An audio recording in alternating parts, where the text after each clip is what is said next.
Well, hello, I'm Jerry McKee, and welcome to Prime Time. We have a special Prime Time tonight because we want to talk to you about some great things that's going on through C4 Ministries. And we're outside. You see us in our rockers, and you see us rocking. That's because C4 Ministries rock, so we had to get them into rockers. And let me switch you over to Brad. Brad, how you doing? I'm doing great. I tell you what, you and Bill is probably the hardest two working in the ministry that I know of.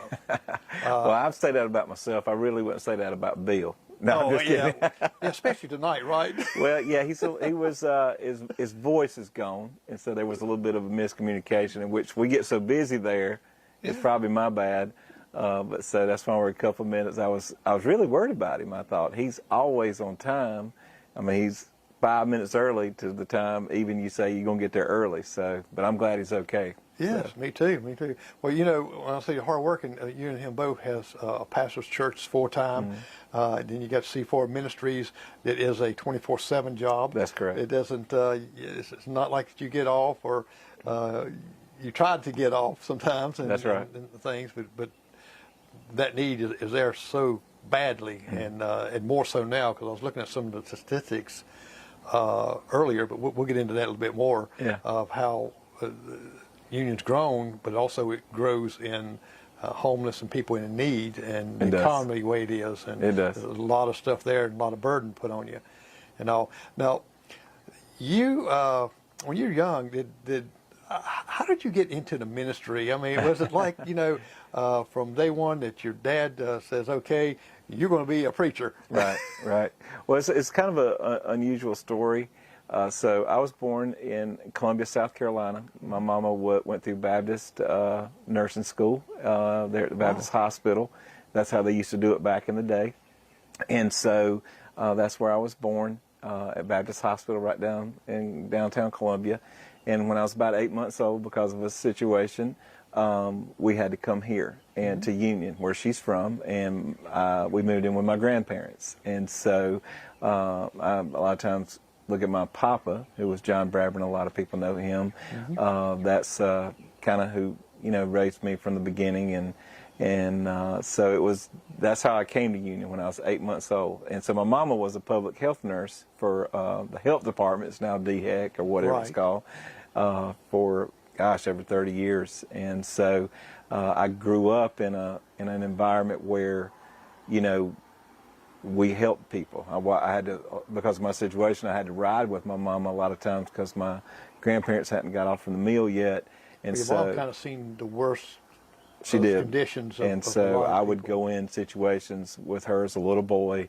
She'd have her black nursing bag, and I would just sit there and watch her care for people. And my grandfather was, my papa was just a person that just went above and beyond to love and care people. And so I witnessed that a lot as a child. And so, you know, Mr. Jerry, I didn't hear a voice. The skies didn't part. The angel didn't visit me.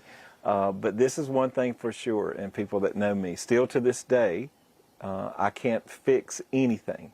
I can't build anything. If my car don't start and it's out of gas or whatever, I can't drive in a nail straight. I've been blessed. I married Stephanie that can do all those things. But for me, one thing I could do at a very young age, because I think about people like we were talking about a mechanic earlier. Right. I mean, you can just crank up your car, or they can say, "What's it?" You say, "What?" They'll say, "What's it doing?" And you'll say, "What's doing this?" "Oh, it's this."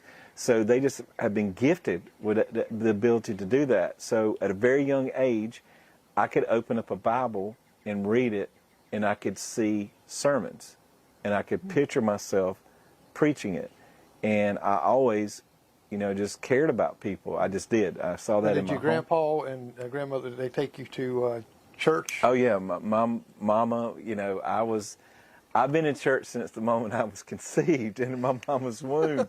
They were that kind of people. Right. And so we went to Tabernacle Baptist Church. My grandparents lived on South Boy Street, and so we'd just go up there right to Tabernacle And every Sunday morning, Sunday night, Wednesday night, the church doors are open. We were there. Right. And so I grew up, you know, in church, and the importance of that was stressed. And so you asked me earlier, was it something my parents or anybody? One of the things I was blessed about is my parents, you know, taught me to do the best I could. I mean, if I could make an A in math, that's what I was expected. Right. My mama didn't expect that in English or grammar or spelling. You know, I was usually a D or C person there, but that was the best I could do. But one of the things my parents never did, nor my grandparents, they never said, you ought to be a preacher or you ought to be this. And I grew up in a blessed situation to where the Lord has designed you to do something. And my papa used to say this all the time.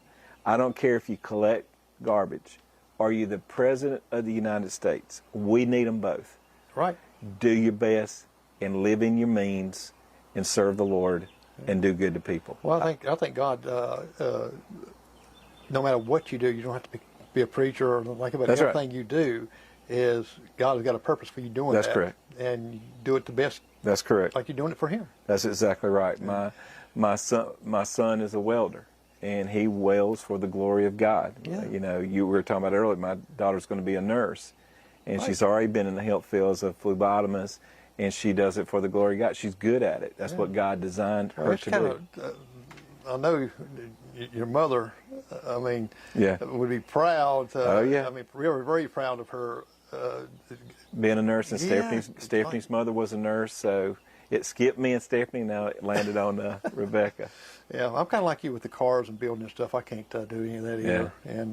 And myself, God uses you in different ways. I know that when I first was baptized, that God told me, He didn't tell me, I was just little, I didn't know what I was going up there for. Yeah. Some of my friends edged me and said, you need to go up there, go up there. I said, okay, why? I said, hey, you need to go up there and give you something. I went up there not knowing, but the preacher there was bringing us all up to baptize and ask each one, you know, what do you want to be when you grow up? Well, I want to be a policeman, bad. Wow. And I got there, and he said, Jerry, what do you want to be when you grow up? I said, a preacher. Yeah. I got up, I was mad. I got you. I was upset. I wanted to do it over, and he wouldn't let me. But we know God just uses us in different ways. He does. Like that, and that's good. And I'm glad He's using you and Bill in that ministry, and C4 is growing. Yes, it is. From the beginning when you started. It has, the Lord has blessed it tremendously. Right. And, you know, and I know that you've pastored a couple of churches, Philippi, used to be there and stuff. And 20 years, yeah, and I was thinking, after 20 years, I heard he was leaving. I said, gosh, where's he going to go? And I don't think you knew at that time, did you? I didn't know. I knew that the Lord was just wanting me to do something. It was a great situation out there. 20 years of ministry. Mm-hmm. I love them. I think they love me. I know. Oh, yeah. I know they did. Yeah. And it was just something that the Lord just kept pushing me to, this is it. I mean, I was like, man, this is a great situation. What are you doing here, Lord? And you know yourself as a pastor, if God wants you to move, it's His kingdom. That's right. And if He wants to move you somewhere, if you don't move, He'll get your attention. And so it just became a point where I knew I needed to step out in faith. I didn't know what I was going to do. So that's the whole story of C4. I resigned at Philippi knowing God wanted me to do something else. I call one of my best friends that has a business. I say, I may have to get a job from you until the Lord makes it clear. And he says, hey, whatever you need, if you're stepping out in faith, well, I'll help you any way I can. And that was on a Tuesday. And then on Friday, 6 o'clock in the morning, I woke up and I took my phone. This was a different one, but it was the same kind. I took my phone and I literally started typing C4. And I wrote down the 4 C's: Christ-centered, crisis care, counseling. And Bill is the kind of guy, hey, he's going to sleep at 7 or 8 o'clock, and I don't try to disturb him like that. And so, but I text him at 6:21, and I said, this is what we're going to do. And he said, how long have you been working on this? I said, about 20 minutes. And so it had developed in it. So I think the Lord wanted me to step out in faith. We read the Bible, He honors faith. It's impossible to please God without faith. And so I literally left a great situation and stepped out in complete faith. And then He gave me, in my heart, just this vision for C4. In 20 minutes. 20 minutes. And it's developed, and I still have the original note. I do Apple phone, so I had the original note from that when I sent it to him. Yeah. And so we developed that. You're right. The Lord has blessed it. We now have a fully operational C4 Easily. It's going incredibly well. We're getting super close to have a C4 Augusta, and now we are starting the process of talking about having a C4 Lawrence. Wow. And so it's that's pretty good. I think the Lord has just blessed us in that area, and so we're excited. And what I'm really excited about it is that the Lord started this in union. A lot of times a lot of times people get down on union. I'm thinking, my attitude is, why not union? Why couldn't God launch something incredible out of this? I love this town. Yes. I love Union. I love the people of Union. Yep. I don't want to go anywhere, and if the Lord moves me, I have to go. But I love this place, and that was my thing. And Councilman Danny Bright, last week, he texted me, he said, I'm listening to 98.9, and they're talking about C4 in Union, because the guy that runs C4 Easily, Larry Floyd, his buddy runs the morning show over there, and he says, look, I'm going over there, and I'm going to talk about how we got C4 here in Easily. Wow. So here it is, 98.9, Union's on the radio, and people are listening to it. I just think it's wonderful. I listened to his show, and a lot of times in the morning I'm driving, and all those different talk shows and things. And it was good. But when you first getting started, I know it was like days that you question yourself, and we do that. Yeah. God said you're going to question yourself, and that's a good thing. It is. I know it was in 2022, since it was like 27,500 some then, and I think it was like a couple people that was in need or homeless even, and it's gone up to like 22 and even more so now.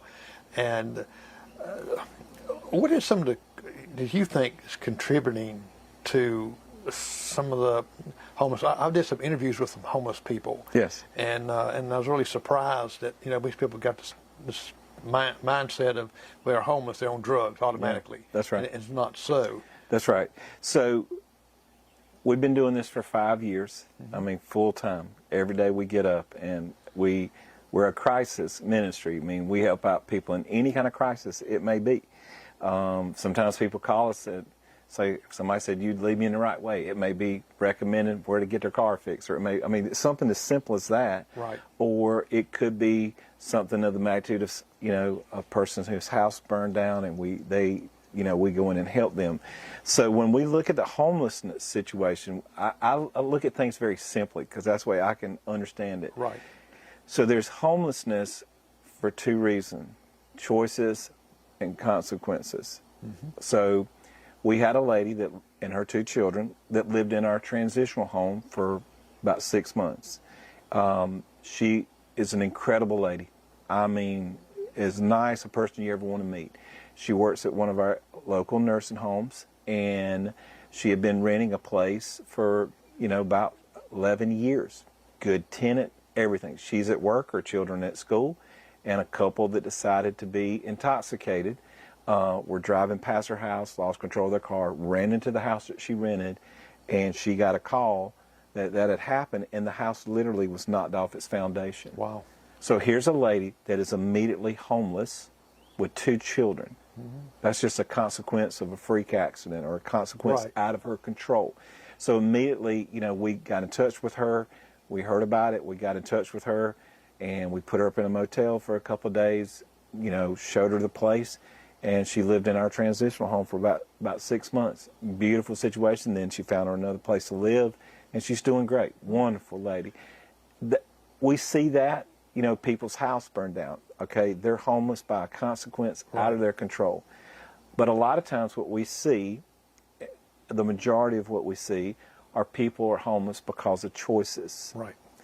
And that we did the cold weather shelter back in January when it got, below 10 degrees, and we did that for 3 nights. Thank Lisa Hartley for allowing us to go in there and partner with her at the Union County Pregnancy Center. It went wonderfully. Each night it grew, but a lot of people would not come. we knew where the encampments was. We worked with Angela Lakes and Teresa Humphreys with Visions of Hope. Myself, Troy Wright, different people went out to where we know the encampments were. We knew where people living in abandoned houses and told them, hey, we got a place for you to come in and sleep tonight. Right. You'll be warm. They said, no, we good. We're fine where we are. Thank you. And, you know, so a lot of that is that. I mean, a lot of times people will say we need a homeless shelter, we need these different things, but the people that choose, and we love them because Jesus loves people. Right. But people that choose to take a substance or take a drug or do things like that, and they're literally messed up on whatever meth or whatever fentanyl, you can't bring them into a homeless shelter. No. You cannot. And so we at times have a couple, I learned this early on, we have a couple of people at times that live in the woods behind us at C4. And I made the mistake one time. I said, hey, look, you're homeless and we want to help you. And he's like, no, we live back there. Yeah. Well, and so I began a conversation with them, and I said, look, after we give them water, food, you know, they don't leave a mess. I mean, they keep it neat. And I just said, one July, it's real hot. And he said, it's really hot. Can I get something to drink? And I said, yeah, you want a Pepsi? I said, I'd rather have a bottle of water. And I thought, man, I would want a cold Pepsi on a day like this. And the reason why he wanted a bottle of cold water, because they would go up to the Family Dollar and refill that bottle. You can't refill a can. They would use that bottle to bathe themselves. And so I built a relationship. I just said, look, if you ever want to move out of the neighborhood, just let me know. I'll be glad to help you see some places that, he said, we're good. And it's choices, like you said. People make choices like that. Make a choice. One of the guys that I interviewed, when I was interviewed at the homeless out of Greenville, and he told me, he says, I like the way I'm living. Yeah. He said, I like the way that I'm going and coming, and I don't have to answer to no one else. He says, I'll work a little bit, maybe get a little food or something like that. Or someone gives me. He says, but I don't want to do this. I don't want to be bound down. He said, I'm free. Yes. And I just said, wow. I mean. And there's always a story. A lot of times, case in point, you want to find out. C4, it's easy for us to put somebody in a motel. Right. That's easy. It's easy for us to give somebody food. That's easy. You know, we work with several organizations, Vision of Hope, Miss Peggy down there at Mount Etna. Right. I mean, we can get food. It's easy for us to get clothes for somebody. Those things are easy. Mm-hmm. But what we do at C4, we want to know, why can't you pay your bills? Why are you homeless? Why are you these ways? Right. What's your situation? And so we try to give people a path out of that. That's the whole mission. That's why we're a little bit different. I mean, we can put somebody up for 3 nights, but what do you do with them after that? What's their long-term plan and goal and stuff like that? And a lot of times people are taken advantage of. I think the motives are right by people helping them, like at Walmart. I mean, when the Lord gave me clear vision what to do, I said, I'm going to help out people in Union that need help, but I'm also going to help any citizen of Union, and I don't want to see good-hearted people being taken advantage of. Right. So, case in point, there's a lady that comes down periodically from out of town.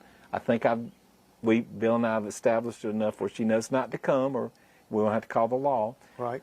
But she posts herself right outside Walmart. And she has a little baby and a toddler, and she says, I need diapers and formula. Well, Mr. Jerry, you've been in Union longer than I have. If 50 people in Union walk past that and go into Walmart, 45 of them are going to walk out with diapers and formula. Exactly. And so I knew it was a racket, and I knew I could get her to Lisa Hartley and Miss Wendy up there at the pregnancy center, and they would take care of her.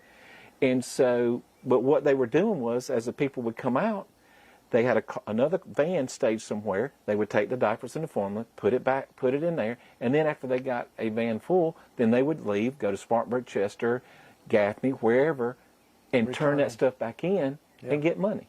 Yeah, and it's unfortunate that way. Yeah, it is. and I have people approach me all the time. You know, we see them at service stations. We see them, you know, wanting money for this and this different Yes. things, and we know what most of the time what they're wanting money for. A lot of Sure. times, but if I have a little, I do give them very little, not enough to go get them drugs or nothing like that. But it's and I feel if I'm not getting scammed, they are, because God knows what my heart is at. Yeah. And Well, that's what I tell people that all the time after they found they've been taken advantage of. I said, well, the Lord knows your heart. exactly. The Lord knows, and the Lord is the ultimate one that's going to change them or save them. But we can use a little common sense, and I hate to see people being taken advantage of. Right. You know, whether they're homeless and being taken advantage of, or they're on drugs and they're being taken advantage of, or they're in a bad situation. But I also hate people that work hard, and especially the way times are now, I want to make sure that the people that legitimately need help are getting that. And so, Are you seeing more people that's needing help now that the economy that 100%, really 100%, went in the opposite 100%, direction? with power, gas, and groceries, we see hardworking people that is just finding, you know, it's hard to make ends meet. So one of the things that we do, and I think, you know, we've learned this, is we have a food bank list. And so if somebody comes in and they need assistance with a bill or something like that, and because I know they got 3 or 4 kids, or they're elderly, and I'm thinking they're going to Walmart, KJ, Save a Lot, wherever, and they're spending a ton of money just for groceries. I mean, Right. that's just the way it is. And so I will give them a food bank list, and I'll say, I'm giving you money. And they'll look at the list and look back at me. I say, you understand that if you read that list and do what it says, you can hit a major food bank every week of the month in Union County. They're going to give you canned goods. They may give you milk. They may give you juice. They may give you fruit, vegetables. You can hit that. Guess what that is? That's you not having to go to Walmart. Now you're going to have money. One of the greatest, I tell this every time I get a chance. And Bill, I have learned so much from Bill about, you know, dealing with certain situations. Right. He just has he has a gift from God of seeing through things. And so this couple came in, and they were about to be evicted. And so this has been years ago, but this is where I really learned. And he was talking to him, being real nice and all that. And he said, look, I got up this morning, and I ate a gravy biscuits from Bojangles and drank a Pepsi-Cola. He said, when I'm finished with you, I'm going to McDonald's and get 2 double cheeseburgers and a Pepsi. Ain't no telling what I'm going to eat tonight. So my eating habits are not healthy. I smell smoke on y'all. Do y'all? He said, I'm not judging you. I overeat. If you smoke, that's fine. But I smell smoke on you. And do you smoke? And the lady said, well, yes, we do.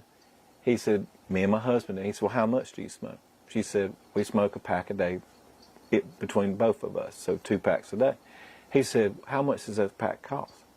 And she said, well, they're X on it. And so he's sitting there doing the math and doing like this. And I'm sitting beside him going, where's Bill going with this? So all of a sudden he finished. He said, ma'am, you don't have a rent problem. You have a smoking problem. You are smoking more in a month than what your rents cost. And he said, people entrust us to do the right thing with the money that they give us. Mm-hmm. And it'd be hard for us to pay your rent when it's going up in smoke. Right. This lady burst out crying. I thought, she's going to get upset. She looked at Bill around and she said, you know, in all my life, nobody's taken the time to show me that. Wow. And she said, what do we need to do? He said, you got any family or friends? And she said, I got some family in Greenwood. He said, let me call them. So he calls them. They said, yeah, they can come down here. She goes down to Greenwood. She calls us back. We were keeping up with it, but then it was a little period of time we didn't hear from her. She calls us several months later. She said, Mr. Bill, I need to tell you something. She said, me and my husband now, we got our own place. All of our bills are paid up. We both are working. We're going to church, and guess what? We don't smoke no more. But they don't realize how much. Well, the point of it is, that's the difference. Right. Is it easy just, okay, you rent $600, let me pay it, God bless you? No. Bill and the whole team at C4, we sit down and try to figure out, you know what I'm saying? Right. Like, if you're not going to help yourself, it's hard for us to help you. You got to take some steps. And we don't ask for people to take giant steps. Just take some baby steps. And you're not really being nosy prying into their business, but you're trying to help them to manage, because you have a lot of here's the people. thing I think about it, because I do hear that from time to time. If I go to the bank to borrow money, and let's say I had to borrow $100,000 to get a house, they're not going to write me a check. They're going to find out what kind of house it is. They're going to get an inspection. They're going to do and break all that down. They're just not going to hand me $100,000. That's right. So God has led people to give to us, and they trust us to vet these people, find out what the deal is, because, and I hear time from time, people say, man, you go down there and they want to get in your business. Well, when we've been entrusted with donations, we have to get it in people's business to find out what the deal is. You're kind of like a bank in a way, but except you're not having to pay it back, but only paying back is going forward. And that's one of the things that, when I say it's easy just to pay these things, it takes a lot of time when we want to invest in people. Right. And we want to see people make better choices. And God has done a lot of great things in showing us. I mean, I am the byproduct of somebody not just putting up my stuff, but getting in my business and saying, this is not the way to live. This is what the Lord intended to do. Build the same way. That's our story. That we have people that were willing to take time with us and say, this is not God's plan. You keep doing this and getting by, doing this and getting by. No, that end is not good. But we want to help you get on a path. And so we just took what we learned, and did a ministry with it, and that's what we do. Are you finding I'm just using Union, the mental health of people deteriorating, or I know that the government has closed a lot of the facilities, and they can't get meds, they can't, and they just. I think that's the issue why it's so more predominant seen is because there's so little attention and care for it. Right. Keep talking. We can get up in the morning, like today. We had a person come in today that was needing help with addiction. And so because the person needed help with addiction, there are numerous places that we can call, right? Right. To get this person in a place where he can get the help he needs. I mean, there's numerous. If somebody walks into our office and needs a in-home or inpatient place for mental illness, unless they have really, really good insurance, or unless they got a ton of money, there's no place. Right. And that's sad. And hopefully the attention that we're seeing with tragic situations that have happened across our country with people that just have some mental struggles, that we need to give that more attention, and we need to have places that these people can go to get the help they need, no different than a person struggling with addiction. We use Miracle Heal a lot. Right. We see the results of that. Obviously, the biggest fruit of that for a lot of us is Monica Patrick. Right. And Monica Patrick has done an absolutely 180, and she works with us every day, and she's doing tremendous to help us to help people get out of it. But she went to a place that she was there for 9 months to work on her addiction, her struggle, what got her 9 months. Right. And so that's a good time to get people out of their environment, to get people away from that, and get them some structure. So a lot of times you can take people that are struggling with mental illness, they may need a place to stay just to be taken care of. Right. And not harm themselves or harm other people. But yeah, that's a growing problem. And the reason it is, there was a guy that came to our office that was talking to us about it.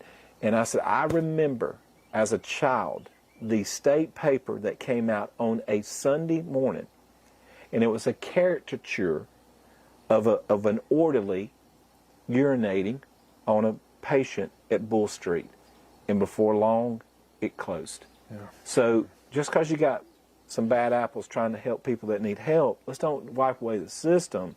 Let's find people that have a heart for it, that want to help those people that struggle with mental illness. I want to talk a little bit about your counseling. Well, first, you're talking with the homeless people and being out there. And my thinking is here is, they got these, and kind of mentioned a little bit to the county and stuff like that, that we have those porta potties, is to maybe set a couple stationed out where they're not going behind buildings and not Sure. going and stuff like that, but they have Sure. a place of, and to me, that brings a little bit more decency to them than going out in the woods or behind a vacant Sure. house or anything Sure. like that, and also it helps us too not seeing it, and the cost would be very minimal to do that.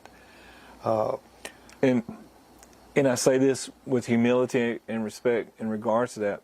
But one of the things that didn't baffle us, but it's going to be 9 degrees. You're in an abandoned house. Yeah. We have a place that you're going to get a bath, shower, be fed an incredible meal. You're going to be in very heated. You're going to have a cot with blankets. You're going to be literally served for the next 3 nights. Well, this was the first And time. they don't want to go. So I think you might could do that, and they may not even use them. Right. I think what happens with that situation, this is the way that they live. Yeah. And what we try to do is continually love on them, continually just show them. We have a guy that when it gets cold, we have a guy that comes by almost every single morning to get a cup of coffee and a pack of crackers. And we know what he wants, and we'll say, hey, 2 creamers and 3 Splendas. Perfect.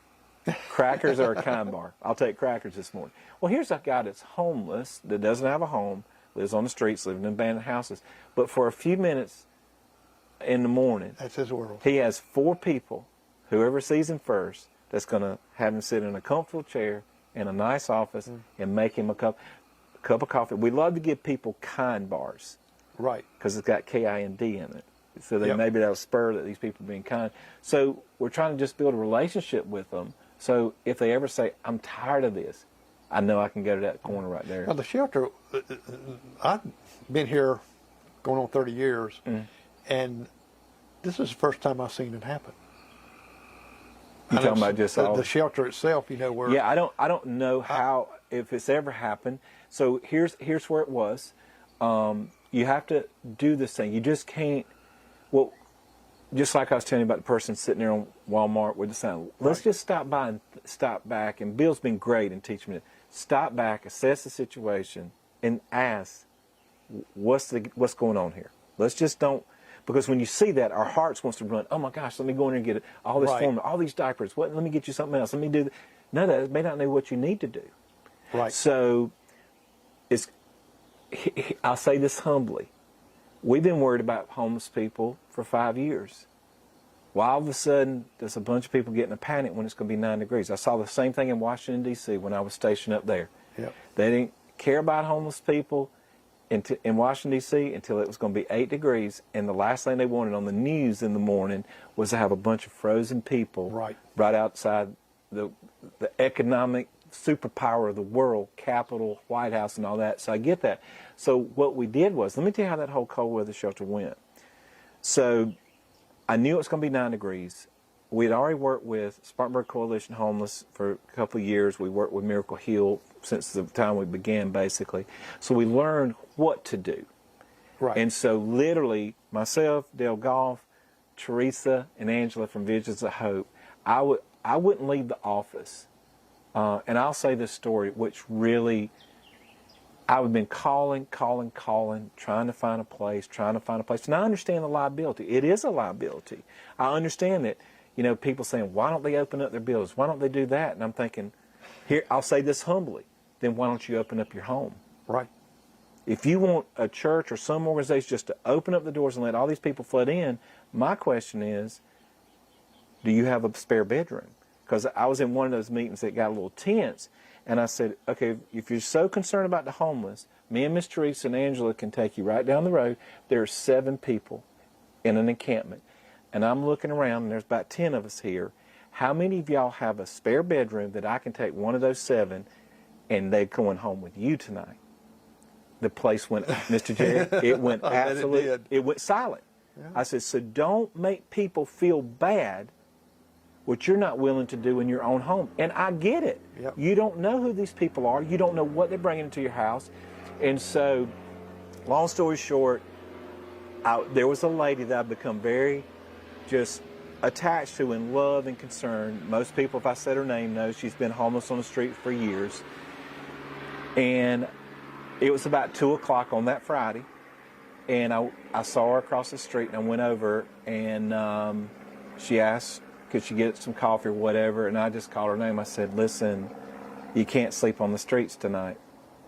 And she said, why not? And I said, well, it's going to be 9 degrees. She said, I got a blanket. I said, a blanket won't protect you tonight.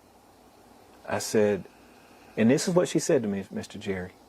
So, Brad Goodell, you of all people are going to ask me to do something to get a room. I said, what are you talking about? Oh, well, I could find a place to sleep tonight, but I have to do really bad things, and people do bad things. It ripped me to shreds. I'm crying with her. I get emotional thinking about it now. And I said, I'd never asked you to do that. And I went back in that room and I said, Lord, please help us somebody to say yes. You know, and we'll take the liability, we'll take the responsibility. We had all the food lined up, we had all the security lined up, we had everything in place. We just need a place. So it wasn't happening. And I had called Lisa Hartley earlier that day, and I know she's a school teacher, she doesn't get reception inside the building. And so I called Teresa, Angela, and Dale. I said, it doesn't look like it's going to happen. I said, bring everything y'all got. And if it takes us all night, we're just going to go around and hand out emergency ponchos, which keeps you really warm, blankets. We're going to give away everything. We'll go to all the encampments, and hand it out. I know sometimes preachers preach it up and embellish it for the effect. So I got in the car with them. We went to the first encampment, which is right across from Gene's Fine Foods. Right. I went to put my hand on the door. It's all 4 of us in the car. I went to put my hand on the door, and the phone rang. It was through my car phone. And I said, that's Lisa Hartley. I said, Lisa. She said, Brad, I'm so sorry. I know you call me around noon. I don't get reception. I had to work a little late. What do you need? I said, Lisa, it's going to be 9 degrees. We got everything in place. I just need a place. I said, can we use the pregnancy center? She says, absolutely. Let's do it. I'll meet you up there in 15 minutes. And the rest is history. Yeah. I mean, the video I did, I mean, it had like, I don't know, 25,000 views, 1,500 shares. WSBA come down and interviewed us for 3 days. It was a top story on the 6, 7 at night, in the morning, 10, 11 at night. And it shined what union really is at its core. Yeah. We don't want to see homeless people out on the street. We don't want to see people in addiction just struggling. But it takes a concerted effort and a plan. And so one of the kickbacks that we were getting, and some things like, I said, well, if somebody does, you got to have security. Right. You have to check these people. Oh, I think that's ridiculous. You don't need that. I said, you do. Yeah, you do. And listen, the sheriff was, and the city police had officers up there that just were monitoring it and stuff like that. And we were thankful for that they did that for us. And then one officer was actually there the whole time. Matt Vazell did an incredible job. And then Rusty from the city just retired. He would come in and check on us. One officer actually brought somebody up there, one of the city police. Oh, great. Yeah, it was incredible. And so, but when we started scanning people, we wanted them, and did it discreetly. And we said, look, we want you to be here, but you can't take anything back there that could harm you or anybody else. And I said, these police officers are not going to arrest you. I don't care what you put. They're not even looking. Whatever you put out of your pocket, we're going to put in this bag, zip it up, it's a clear plastic bag, and put your name on it. One of those Ziploc bags that you can write on. Jerry, the first person we wanted, ice pick that long. Second person we wanted, a box cutter that literally could cut off the head of a gorilla. Yeah. One lady walks in with a baseball bat. But here's the deal. They live on the street. They got to have it. Yeah. They got to have it. But nobody, they said, no problem. Yeah. No problem. They put it in a bag. We sat over there. People were coming in. They were loving on these folks. We ate. We fellowshiped like it was a family reunion. And then they would go back and just absolutely sleep like a baby. Now, switching gears on the counseling, if a couple or someone's having some difficulty, just needs counseling, not needing food, not needing shelter, so they can come to C4. That's the biggest thing we do. To have good counseling. And, I think you set up programs where they can come certain time. That's correct. It's almost like a schedule. Yeah, Tell so a little bit about that. okay, so a lot of times people say, man, I'd love to have your hours 10 to 12, 1 to 3.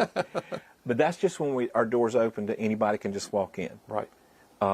Prior to that in the morning and prior to that after 3 o'clock in the evening, we are counseling people.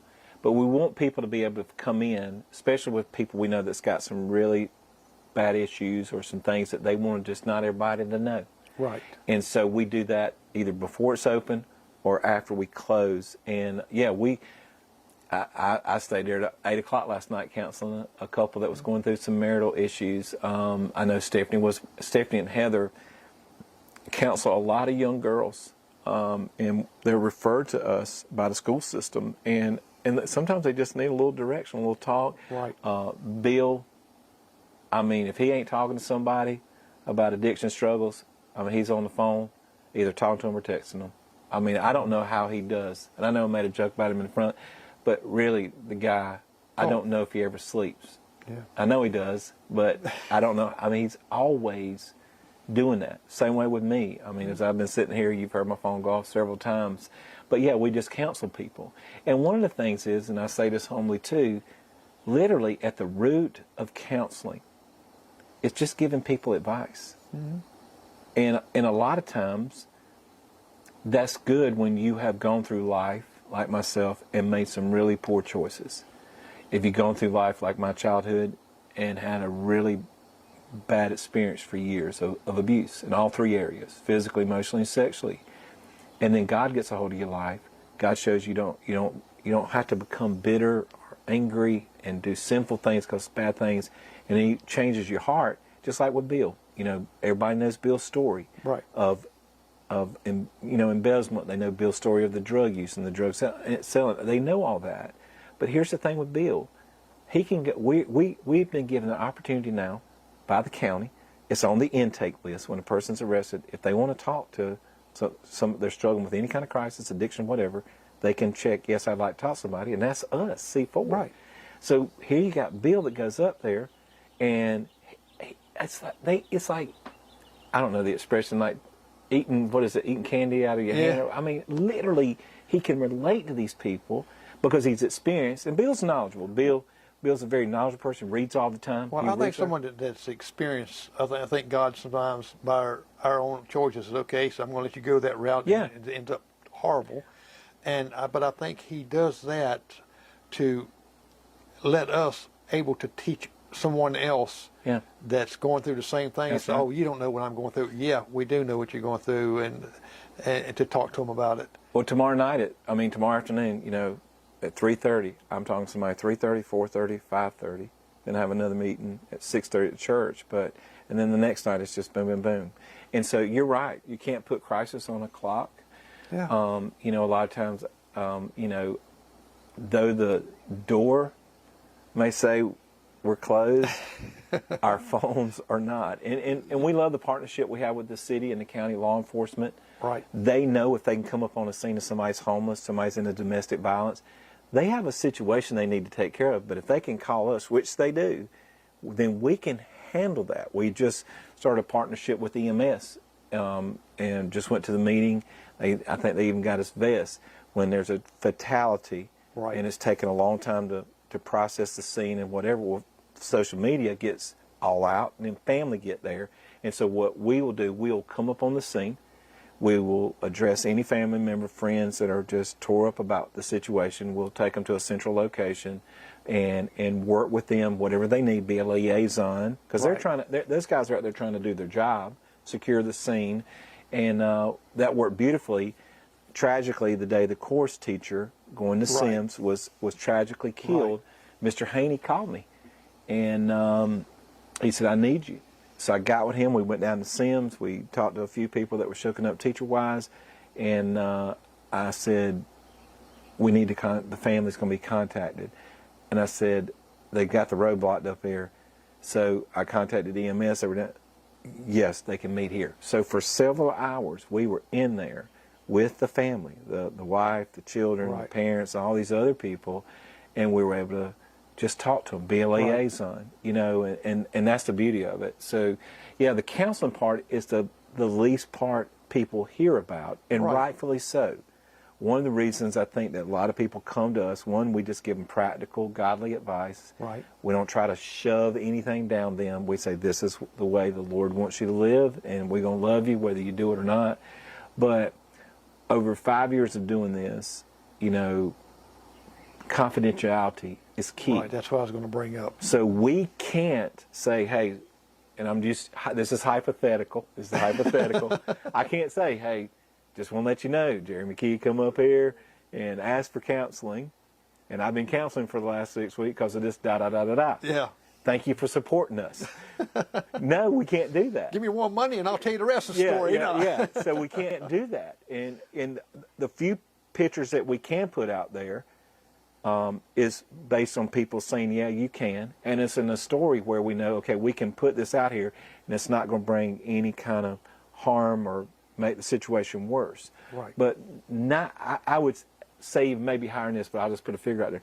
95% of the stuff we do, 95% of it, we could never tell a soul. Right. And I think that's why people come to us, because they know if I go talk to them, it goes no further. Right.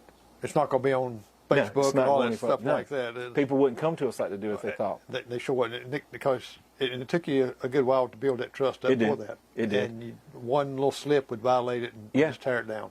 I mean, one, we're men of God. Right. Stephanie and Heather are women of God, and we're not going to break that because that would look bad on the Lord. But also, we're bound by laws that we have to keep confidentiality unless it meets the criteria of mandated reporting. If somebody comes in and says, I'm beating my wife, well, I can't sit on that. Right. I wouldn't sit on it. You know, if somebody comes in and says, I'm out here doing something that harms the community, we can't sit on that information. But a lot of times, and those are extreme things. The criminal activity, any ordained minister in the state of South Carolina is a mandated report. Just like your daughter, a teacher, any of it, they're mandated reporters. If they know there's abuse or somebody's being harmed, you have to report that. Right. But we don't ever hardly run into that. Well, Brad, we're down to the hour here. Really? Yes, it go by quick, didn't it? Yeah, I think initially we're just going to meet to talk about maybe the golf tournament. Yes, we need to mention that. We can go a little bit longer. You got a golf tournament coming up this coming Friday. This is coming Friday. And I've looked, and I tell you what, you're blessed with a lot of sponsors and sponsorships. Listen, I wanted to say that we are so blessed by the people that have given the corporate sponsorships, the whole sponsorships, you know, Velocity being the huge sponsor of the whole tournament. Velocity Research, tremendous. You know, Scrub Shop doing all the awards. And then you got just numerous people. Kenny O with One Eye Pig, he's on our board, him and Melanie, but he's providing all of the food and drinks. Now, is it groups that's playing in the tournament, or is it just individuals? Is it groups of four, teams of four? It's captain's choice. Okay. And so I'm not a golfer at all. I used to be. Bill's incredible. But what happens is they go out there, and I guess the best one that hits that will use your ball and stuff like that. But we did 20 teams last year, filled up. So we went to 30 teams this year, filled up almost immediately. Wow. Almost immediately. You know, things have come up with some people, hey, this came up, I'm not going to be able to come, but we had to wait, and people waiting and just fill them right back in. Now, is this a one-day event or a weekend? It's a one-day event. People will start getting there around 11 because lunch will be served around that time. They'll start registering. There's a putting contest that guys like to do. People go out to the driving range. Right. It's a really, I had never been to a golf tournament until last year when we did one. And this is what's so incredible. Pam Alexander is on our board, but she has a son named Garrett. And Garrett's just a young man, and he had went to a golfing school down in the lower part of the state. And he called me one day. He said, he always calls me Preacher Brad. He said, Preacher Brad, I got an idea. And you're talking about a young man here. I mean, you know, 20s. I mean, just really young. He said, I got an idea. I think we could do a golf tournament, and we could probably raise some money to do what y'all do and help people. I said, Garrett, I don't play golf, and I definitely don't know. He said, no, Preacher Brad, I'll take care of it. And it has been absolutely phenomenal. Great. And now Bill's an avid golfer. He obviously brought great wisdom to the table. But that's about it. The rest of us were, and then you got this young man that God just used in an incredible way. He brings people in. And I was blown away. He said, "Don't worry about it." He called me last night. He said, "I'm so excited. It's going to break. It's going to be wonderful." And here's what he's saying. Let me tell you what we're going to do next year. I'm thinking. Oh, wow. He's already thinking next year. We're blessed. Is it too late for anyone to... people I had a person right before I came up here said, "I know I'm late in the game. I see your whole sponsorship's this." And I said, "We can't get the sign made in time, right? Because the turnaround time of it." I said, "But we can give you a shout out on Facebook." And so, yeah, they said they the ones that want to participate into playing, it's too late. It's full. It's full. It's definitely full. That's what I thought. But if people want to donate or contact you more, they can contact you on Facebook. Yeah. You've got a website, which is C4 Ministries. It's really Inc.com. Yeah. Yeah, it's been very. Matter of fact, I've been on it several times. Yeah. And somebody locally did that here. Amy Coleman with Sparrows and Crosses. She has been such a blessing to C4, and she did both our websites, and it's very, very nice. But yeah, people can send me a friend request on Facebook, private message me. Come by. I would love for people to come by the office and see it. I would love for them to do it. And when people walk that in, way you can tell them the whole story, the tree. theme. Yeah, everybody needs a tree. Yeah. But it's and tell people where that's at. 109 South Church Street. It is between Family Dollar, Grace Methodist, and a railroad track. You go to the railroad track where it now is repaired. Yes, it's good to go now. So Family Dollar on Main Street, railroad track, C4, Grace Methodist. I know that when I was coming through there, he was working. Something happened. Hit it or something. Yeah, it did. Like that. Well, Brad, I really appreciate you coming. Yeah. And thank you for having me. We're going to continue to pray for C4 Ministries because it's definitely been nothing like it in Union County before. Yeah. Well, I will say this, Gary, before we get off the air. We can't do this by the blessings of God and so many people in Union that have supported us and believed in us and really trusted us to do the right thing. And so I'm blessed. I'm just blessed beyond measure to be able to do this because it's not me, it's the Lord. That's right. And all of us doing it together because we can't do what we do without people believing in it and supporting us. That's right. Well, Brad, I really appreciate you coming on here, and we just have to. Bill, I hope you get better too. We'll keep you in our prayers. Yeah, We know you'd love to be in here. Next week, we've got a special guest coming up next week also, and Tim Sweeland be coming next week. Good guy. He does a lot of philanthropists here in Union for the schools and different areas here, and he's got the car wash and Quick Lube, which we use. So hear his story. He's got a great story like that, and find out where Dino was made up at back in his car lot days. So, well, I'm Jerry McKee. Thank you for watching Prime Time, and go by and see Brad and Bill and the rest of the staff there at C4 Ministries. And if you can, bring a little change with you and let them have it. God bless you and have a good night.